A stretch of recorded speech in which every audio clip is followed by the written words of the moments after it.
Donc voilà, je vous fais un épisode bonus sur quelles peuvent être les réflexions pour vous, pour votre entreprise, avec l'adoption de l'intelligence artificielle comme un levier pour plus de conscience et d'humanité au sein de votre entreprise. Notamment, moi, la première chose que je vais vous inviter à faire, et ça j'insiste vraiment dessus et j'en parle tout de suite au lieu d'en parler en conclusion, c'est ouvrir le dialogue. Donc, vraiment créer des ateliers, des conférences sur les possibles positifs de l'intelligence artificielle pour ouvrir le dialogue et puis spontanément, en fait, les inquiétudes, elles viendront. Mais ne faites pas l'inverse en parlant des inquiétudes ou des risques ou de la menace qu'il peut y avoir parce que, en fait, vous serez dans une énergie de peur et puis ça va tout scléroser et ça vous empêchera d'avancer et d'être constructif dans le dialogue. Je vous rappelle que c'est dans l'échange et dans la diversité qu'on peut créer vraiment quelque chose de positif, de différent, surtout là où on va, en fait. On ne sait pas trop ce qui va se passer dans les prochaines années, à quelle sauce on va être encore mangé. Et donc, en fait, c'est en ouvrant le dialogue que vous pourrez trouver des solutions créatives, originales, innovantes pour que vos forces humaines, ce capital humain qui est à l'intérieur de votre entreprise, puisse perdurer d'une manière ou d'une autre et ce qui assurera aussi la pérennité et la prospérité de votre entreprise. Parce que je vous rappelle que sans humain, il n'y a pas d'entreprise. Ce dont vous pouvez aussi parler, c'est l'éthique. C'est quoi l'éthique? Parce que bien sûr, on dit oui, il faut réglementer les dérapages de l'intelligence artificielle, mais quel dérapage? Pourquoi? On va jusqu'où? Donc ça nous ramène à c'est quoi mon éthique personnelle? C'est quoi l'éthique de l'entreprise? On est d'accord de quoi? Etc. Et bien sûr, en conformité avec les réglementations qui sont adoptées et développées et adoptées en ce moment. Bien sûr dans le respect des valeurs, des libertés de l'humain, des droits fondamentaux de l'humain.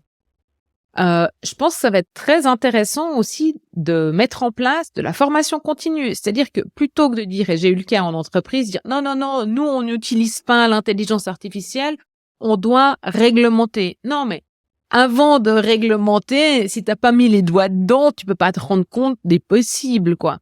Et des risques. Donc, en fait, organiser des ateliers, de la formation continue ou simplement ouvrir les accès à certains outils et puis ensuite échanger sur comment les utiliser et ce que ça amène pour certains corps de métier à l'intérieur de votre entreprise.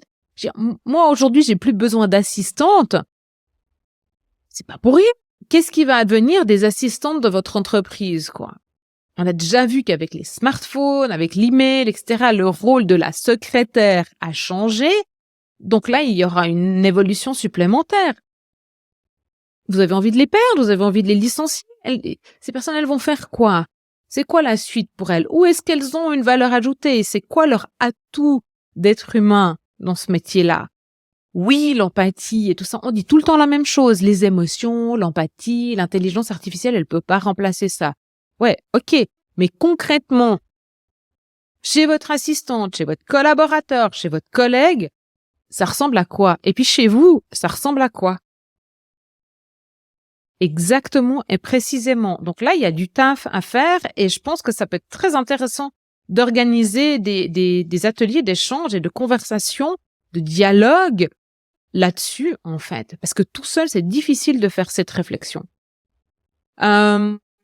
Après, évidemment que l'intelligence artificielle, c'est un choix stratégique pour votre entreprise. Donc là, il s'agit de vous poser les bonnes questions parce que pour pouvoir prendre vos décisions en connaissance de cause, parce que refuser d'utiliser l'intelligence artificielle aujourd'hui, ça aura des conséquences demain.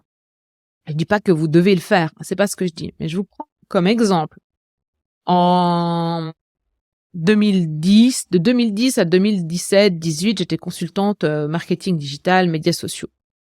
Beaucoup d'entreprises m'ont dit, et d'entrepreneurs, de gens m'ont dit non, les réseaux sociaux, c'est pas pour moi, je veux pas, etc. Et finalement, qu'est-ce qui s'est passé? Ils ont eu une diminution de visibilité dans leur domaine d'activité parce que leurs concurrents avaient adopté les réseaux sociaux. quelques années plus tard, ils ont voulu s'y mettre avec un train de retard. Et aujourd'hui, on voit qu'il y a la masse qui l'utilise, plus de 10 ans après, et qu'est-ce qui se passe? Eh ben, la visibilité, elle est moindre, vu que tout le monde est dessus. Donc, vous avez ces personnes-là, ces entreprises-là, elles ont perdu un avantage compétitif. Pris un train de retard. Au lieu d'être dans les premiers wagons, c'était dans les derniers. Et voilà. Qu'est-ce que vous voulez être? Comment vous voulez diriger votre entreprise? Qu'est-ce que vous voulez pour votre avenir? C'est à vous de choisir. C'est pas moi qui dois vous dire quoi faire. Maintenant, il y a un grand levier, en fait, dans l'intelligence artificielle, dans la possibilité de récupérer du temps. J'entends tout le temps, on n'est pas performant dans notre entreprise, on n'est pas assez efficient, il n'y a pas de créativité, on n'arrive pas à dégager des solutions innovantes, originales, etc. Ok. C'est pas en passant son temps en meeting toute la journée et puis en torchant, pardon du terme, 3 PowerPoint vite fait le soir en rentrant chez soi à 22 ou 23 heures parce qu'on n'a pas eu le temps de le faire pendant la journée qu'on est créatif.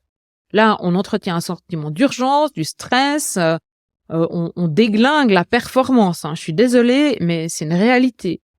Et donc, en utilisant des outils d'intelligence artificielle pour recycler des contenus, aider à créer des contenus pour les réseaux sociaux, ça veut pas dire qu'ils ont le fond, ils ont la forme, ces outils. Vous avez le fond. Ça va, par exemple, vous dégager du temps. Dans ce cas-là, après, il y a plein d'autres utilisations possibles.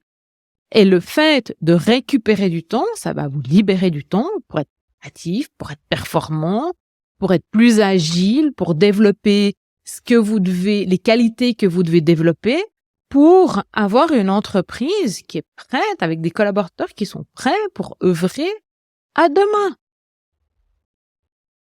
Ou simplement pour être plus performant, plus efficient, pour être plus présent pour le client, pour avoir plus de temps à consacrer au client.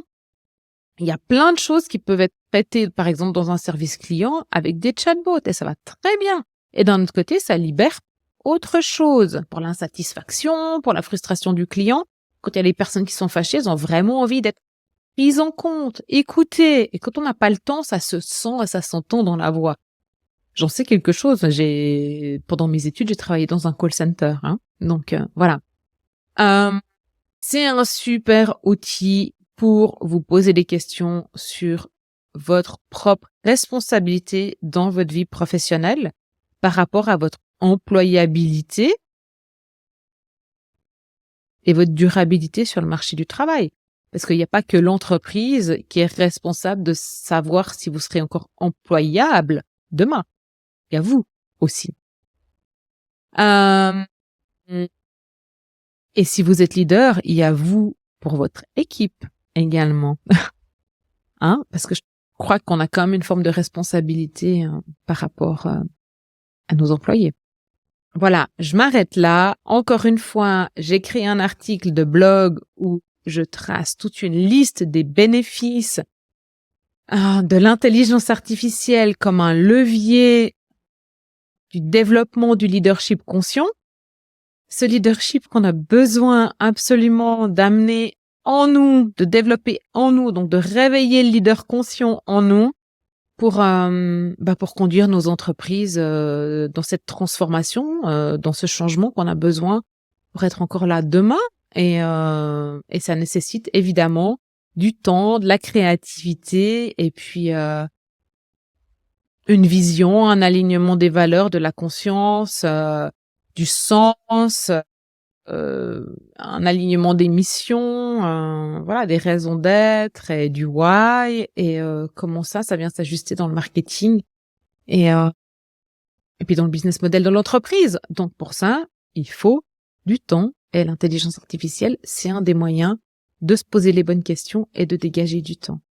Bon, je vous invite à aller voir sur mon site toutes les listes et puis surtout ouvrez le dialogue au sein de votre entreprise et si vous avez besoin, c'est avec grand plaisir que je viendrai faciliter ce dialogue, partager mon expérience et puis on va s'enrichir mutuellement de nos points de vue.